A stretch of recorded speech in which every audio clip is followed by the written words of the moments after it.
Alrighty guys, so we're gonna get started on our burger, but what I want us to do is, while we're working on the burger, we're also gonna be talking about the burger that I had earlier on today at Eating's Kitchen, right? So I'm basically just gonna be talking about a few little things that I was impressed with and a few things that I was not impressed with. And at the same time, I'm just gonna make a quick burger recipe for all you guys. Maybe you wanna make it at home, or you wanna make it when you have some friends over, or something like that. So I'm just gonna quickly get my pot here. Alright, so first up, we're obviously gonna add our salt. Yeah, you can add as much as you want in there. Basically, when you're making a burger, you want to make a burger that you yourself are going to enjoy. Alright guys, so basically in here, I have my salt, and I have this really nice spice that I picked up at ShopRite. It's Arizona something. To do right now, I'm actually gonna toss in some paprika, some mother-in-law. Now mix it all up, mix it all up up until you have each and every single piece of flavoring you've added into this thing coming up, right? Of some form of flavor. You want it to give off, maybe not even just one flavor, maybe you want it to give off like I don't know, 2-3 types of flavors, something like that, you know. And right here with the Arizona seasoning and the paprika and mother-in-law, we already have about 3 different, what you'd call flavors, right? When they get in there and they start working together, you're gonna get an entire burger that when it lands on your tongue, man, it's actually gonna feel like you're actually eating something. Which brings me down to my first point of criticism towards the burger that I had today. First things first, they did say for you to get food you have to order, and honestly there's nothing wrong with that. There's really nothing wrong with that. But then at the same time, I kind of feel like they also need to accommodate for those people who are probably just whizzing through Block 7 and they go like, hey, kind of there's a spot over there, let's go check it out, right? If at all you have people like that, and you know there's people like that who are just gonna be whizzing by and they're just gonna drop into your spot just to check it out, you know, just to check it out, just to see what's going on and stuff like that, you should be well and ready, and you should be able to accommodate those people, right? But other than that, I think what they're trying to do is really good, and I commend them for trying to do something like that, because it actually does take a lot of work, and you need to be really committed to doing something like that for it to work. So I really do applaud them for actually trying to work on something like that, and I do hope they're not going to stop anytime soon. I'm going to add some oil. Now, damn it, bees. You can add any oil of your choice. You can use vegetable oil if you're that kind of person. You can use olive oil. You can even use avocado oil, man. Whatever oil suits you best. You can use your burger to stay juicy and live juicy, right? So with the oil, back to the patty that I had today at Eating's Kitchen, it felt a little bit dry. It actually did. And I know it may be because of whatever, maybe it was the only one that came out dry or whatever, but it did come out dry, and as a customer, I wasn't entirely happy with that, man. I wasn't entirely happy with that. But at the end of the day, man, it is what it is. I'm pretty sure, you know, that's the thing with cooking. And we're gonna form it up into a nice and round patty.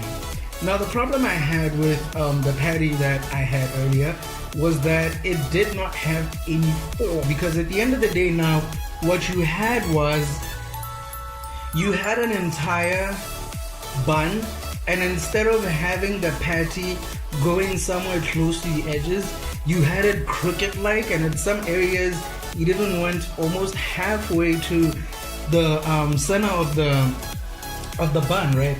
Which in my point, or in my perspective, is actually not good. Now I legit did forget to buy eggs because eggs are most of the time my binding aspect to my burgers, but we'll do fine without them. We'll do just fine without them. Leave this. I'm actually gonna put it in the refrigerator for a bit so that it hardens up a little bit and we can be able to actually give it a form and not have it break apart. You can do it before you toss it in the refrigerator, or you can do it after. So I will do it after tossing it in the refrigerator.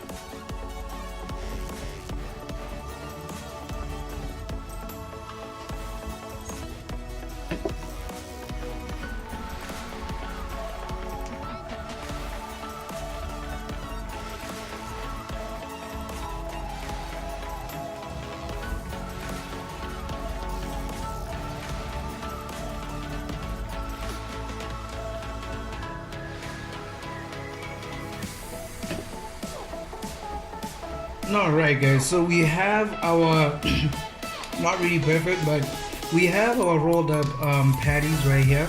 So what we're gonna do is, before we throw them in the pan, we're just gonna quickly squish them out, give them a nice flat surface, and have them round, of course. We're also gonna have them round, and we're gonna have them flattened out, right?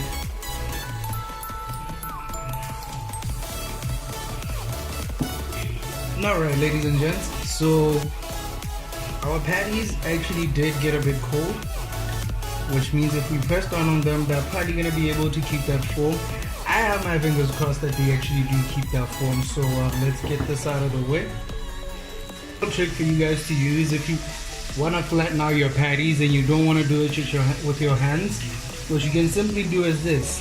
You can get a plate, get your rolled up patty, place it on your board, and you're just gonna real quick squish it down really good with that plate, and nice and gently lift off your plate. Oh goodness, it's stuck onto the thing, but then you can still roll it out, and there you go. You have a nice and flat, almost round, good enough patty. Alright, so we do want cheese on our patty, and since I don't have the necessary equipment for this, I'm just gonna use my knife roll. So we have our patty, it's getting ready right now. We're gonna flip it in about 30 or even 15 seconds, right? I'm gonna flip it in a little bit, and it's gonna be nice and brown on the other end. And right after you flip it, we're gonna get some cheese on there, and we're pretty much gonna be good. And right after that, we're gonna start setting up the whole burger and everything like that. On the burger, it looks good, it's cooked right, and now we're just gonna throw on our cheese up in there. Throw on as much cheese as you want, but that's exactly how much I need. Sharp knife, or you wanna use your bread knife just to cut up on this thing, but I sort of kind of like my burgers rusty because I kind of feel like that's what burgers are. They're not supposed to be the most perfect things in the world. They're just supposed to be. So while our bun is toasting up in the pan, I decided I'm gonna get a bit of mushroom and a bit of onion, and I want them in my burger. I love mushroom and I love onion, so I'm just gonna slice them up real quick. We're gonna throw them in the pan, brown them up a little bit, and they're gonna go onto our burger. Okay guys, so we have our bun, and it's perfectly toasted right there. That's the top, and that is the bottom. Perfectly toasted right there. Has all the cheese. So we're gonna set that baby down right there. You guys can take a good look at that. You guys can look at that. It looks pretty good, right? It looks pretty good. Now this is the top half of the burger, and this is the bottom half of the burger, which we're also going to get some sauce on. You can use as much sauce as you want because, you know, it's your burger when you... Alrighty guys, so we have our onions here, and they are pretty much ready. This lettuce, toss them on like that. Toss them on like that. on there as well. And the magic part comes. Right, so we're gonna get our bottom half of our burger. We're gonna toss it up on that one. Yeah, I know it is upside down. And we're gonna get it and we're gonna flip it right over. And there we go, man. There we go. We have our burger right there, man. Right there, right there. That's where it is right there. That's where it is, baby. That's where it is. So I'm gonna take a quick bite out of this thing just to